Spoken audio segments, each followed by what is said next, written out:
Hi everybody, and this is Jackie, and welcome to my channel, Jacqueline Ann Designs.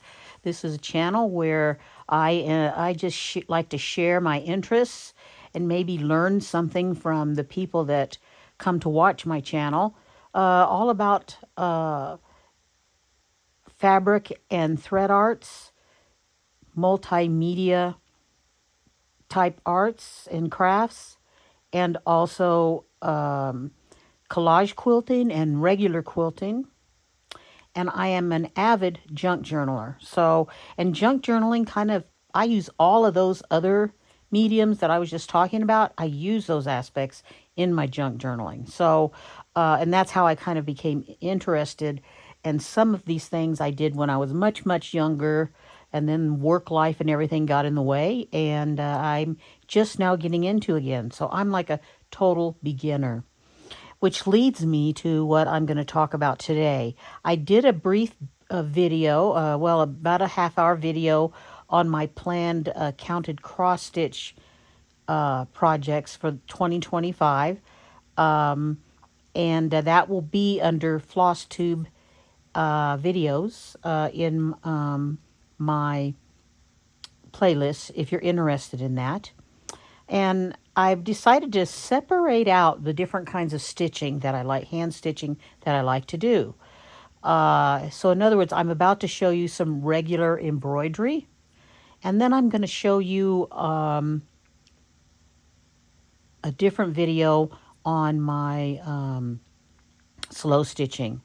And the reason is that for me, my brain and the way I work totally thinks different when it comes to how I approach each one of these types of stitching. I mean, it's like cross stitch is the most rigid in that you have to have all of those little X's perfect on the front, or your picture just doesn't turn out right. I mean, in the past, when I have tried cross stitch, have made some mistakes, and the pictures turned out nice. But I mean, say if you were to enter it in a competition or a fair, it needed to turn out right.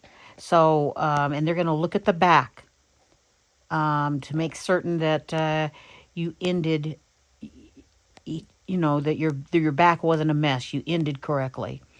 And I have never paid attention to the backs on my cross stitching. That's just something that I'm just now learning to do, not so much for competition, but for the fact that I've learned that just creates added bulk and sometimes even visibility of the thread onto the front of the picture. So I'm working hard on that aspect as well.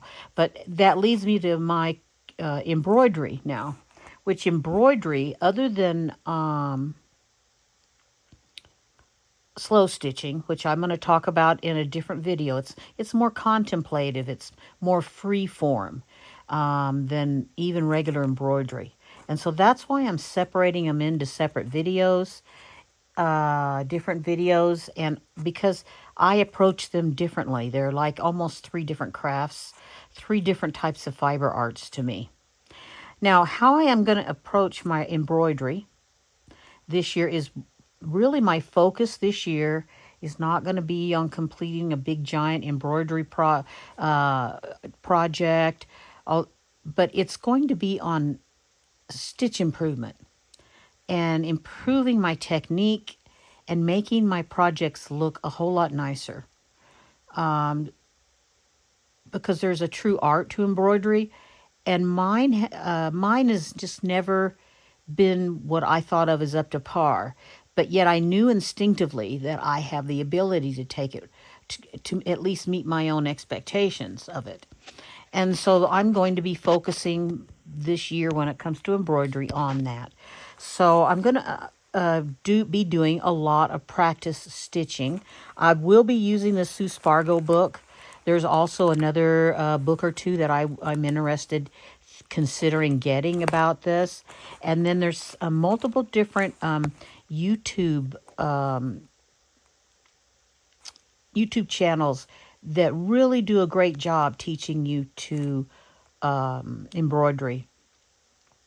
So and there's all different styles of embroidery from, different Asian countries. Um, there's also Brazilian embroidery. There are tons of different styles and techniques of embroidery.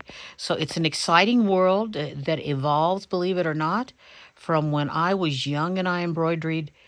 There is actually a huge difference. The terminology is different. I don't know a good deal of the time what they're talking about in these videos. So I have a huge learning curve ahead of me. And rather than just doing my simple embroidery that I've always done. So as I said, I'm going to be using this. This book was recommended to me, Creative Stitching by Sue Spargo. And she's got projects, and it does look like I'm going to learn a lot with it. So that's the book that I'm going to be using at first. And then I'm going to be creating some stitch books.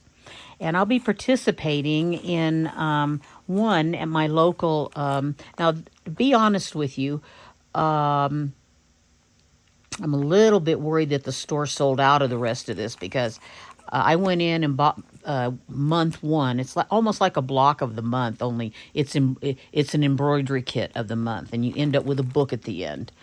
And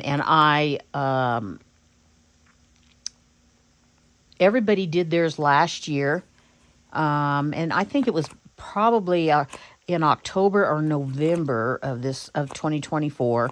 I went up to the shop owner and I said, I know that everybody's finishing up on their embroidery books, but do you have any more of those left? I'd really like to do that project.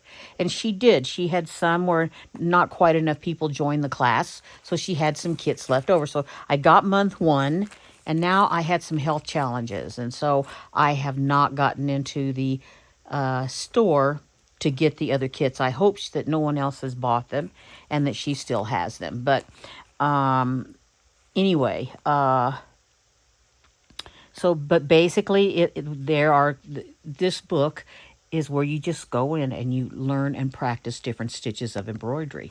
And these, the good thing about this is my main project for the year, is to learn and improve my stitches. Is it'll also improve my slow stitching as well, and my quilting.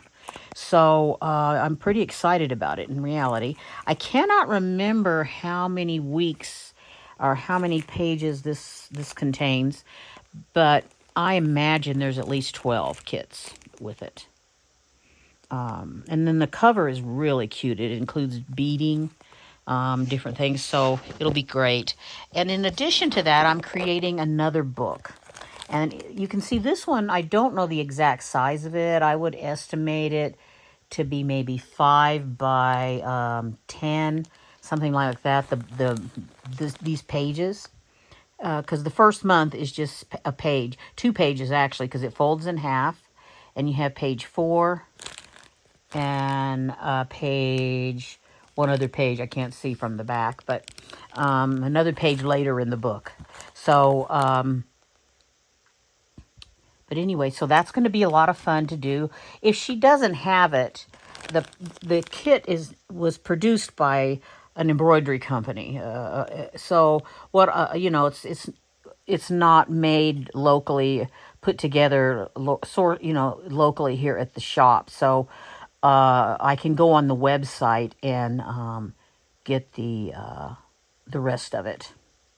Now then, I was gifted this kit, and it'll be the start of another book. Now, it'll have to be done differently. I should have had this open. Oh, I guess it is open. Okay. It'll be done differently, but you can see there are 3 different canvases in here.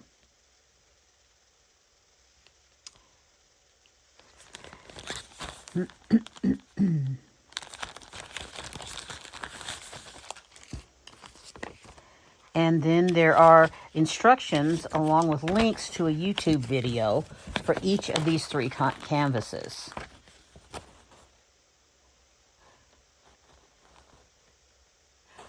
And you can tell because of some wording on the packaging that the person that gifted this to me, ordered it from Amazon, came with a pack of floss. And then these 3 panels. Now the panels are more of a canvas, so they're not probably going to be the easiest thing to stitch through, but boy, I think they're going to turn out really cute. And the techniques that I learned from doing them are good. I think they're going to be fun nonetheless. So there's the first one. Excuse the mess around me. If you watch one of my other videos, you will know that my studio here is currently torn apart as I'm rearranging it. So there's boxes and stuff everywhere. And I'm sitting in my chair like this because I'm recuperating after an illness, which I'm getting better now. This too shall pass, but it kind of takes my energy. So, but anyway, and then here's the second panel that came with it. And they're all practice panels so that when you get done, you have learned all of the stitches that are in there. So what I'm going to do with these is, along with the Sue Spargo book, I am going to create a book, and the pages will be large. The pages will be large. So I'll figure out the size exactly, but it'll be to accommodate these, okay? I may have to cut them down or whatever. I need to figure out how I'm going to construct my book first. And then, which I love constructing books. It's one of my loves, so there's no problems with that. But, and so here's the third page. So I've already got a good start on my books to learn, my goal of improving my stitching for regular embroidery. And I'm also going to do some simple projects, kind of the type of thing I've done all along. And when you see these, you're going to know why. I do love these simple projects. But when you see these, you're going to know. And this one, I really didn't need a pattern, but I really liked it. And they put it on sale for half off. Or anyway, I don't remember if it was half off. But anyway, I got a good price on it. And I just went ahead and got it. It's not a kit. It's just a pattern for a pincushion. And those people that know me know I love my pincushions. I love pincushions. As a matter of fact, I've been making a lot on another type of fabric art that I'm going to be talking about, which is going to be, it's basically fabric sculpting. So I just love fabric and threads, guys. That's really all there is to it. And so anyway, and you can see this, probably get this done in a couple of days once I do it. But I really love little simple pin cushions like this. So that's one. This is a table runner, and this is one of those, it's an old-fashioned thing that you really don't see around too much anymore. But this is one of those stamped kits. And it's a more simple style of embroidery. And it's a table runner, table scarf, or a dresser scarf, I mean. And, it comes with the white, stark white fabric. It doesn't come with the fabric, but it only takes 3 colors if you want to do it the way they've done it on here. Which I probably will. That I love those colors. And then this is another one that I think I must have bought it off Amazon. I don't remember how I came upon this kit. Came in this envelope thingy. So it must have been off of Amazon or something. And I think I got it because I was looking at it and it looks like it could teach me how to do some different, multi-dimensional flower work. And that's why I got it. And it came with all of the thread, and it's kind of an off-white fabric. This is actually the first time I've ever opened it up. I've had it for a while. And it's all in the shape of a heart. Came with needles. A lot of them come with needles. But anyway, so this is just a stamped, another stamped. And this one, as I said, it did come with the floss for it. So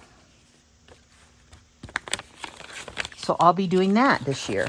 And there may be other projects. I really don't know.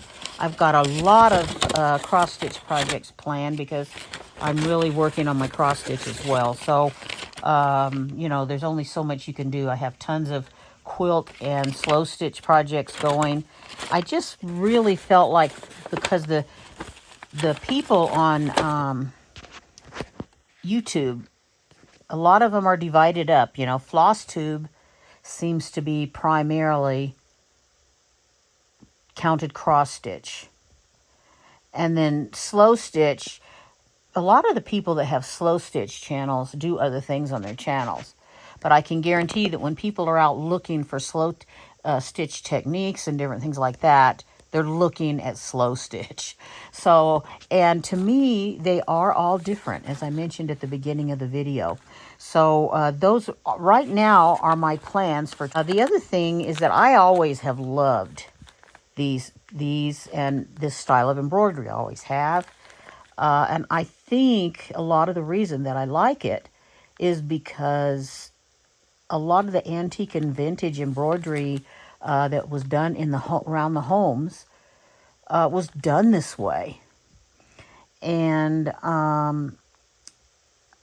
I know I'm going to be going, hopefully, if everything works out all right, on a vacation to an area, and there is a hardware store in that little town that the last time I was there, which was probably 8 or 9 years ago, was pre-pandemic anyway, it had tons of these in there. And in addition, it had tons of the iron-on. I mean, it had a whole row of that stuff. And I totally realize it's not necessarily the fashion, but I love it. And I intend on getting at least one quilt, if not two, to do. And because they have this, and it's quite expensive to do a quilt this way, because each packet just has the stuff to do one part of the quilt, and you have to buy however many, multitudes of packages. It's almost like buying a block of the month, you know. But I just love these things. And I'm even thinking I want to take a crochet class and try to learn how to do the crocheted edges. I don't think I want to sew. I mean, I could leave it just as it is, but it's got like a zigzag edge on it, like a serger just zipped around the edge and finished it off. And so I would love to crochet an edge around it. And my local, the Knotted Thread here in Amarillo, has crochet classes. So I'm going to take those crochet classes because of this. But right now, these are my embroidery plans for the year. The other thing is that there is a group, a local group here who meets at the shop that I just mentioned, at the Knotted Thread. And I think it's once a month. I'm not certain. And their focus used to be Brazilian embroidery, but they are really wanting to welcome all levels of people, who beginners all the way to advanced people who do embroidery. And they're saying, when you get to the point you're ready to try a Brazilian embroidery, we will show you. And it's totally free. You have to supply all your own things. The shop has just been generous enough to provide a place for these people to meet every month. And so I think that I want to do that. I just haven't done it because of everything that's been going on with me. But all of that is kind of looks like we're having a slow resolution to it. And so I'm gonna start to working one day a month. I mean, one day every week. I'm hoping to push 2 days a week together. And then that way I can go on some extended camping trips. I love rummaging through vintage and antique stores as I travel, looking up historical markers and doing things like this. So I may, if that goes as I plan, I may even get more hand stitching items done in that time than I thought. So until next time, what I will do is I will come on at least once a month. I may come on more often. Um, we'll see how it goes to show where I'm at on things. But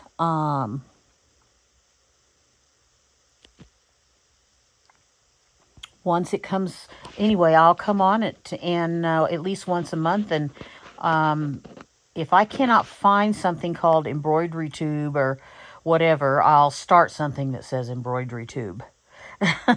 And who knows, maybe some people will join in, right? Because to me it is a little bit different. It's not, it is contemplative, don't get me wrong. There is something definitely relaxing about cross stitching and embroidery, but to me embroidery, cross stitching, and slow stitching are different because of the mindsets that come with them, and that's why I am separating them out.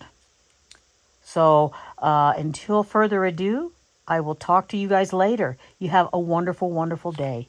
Bye bye.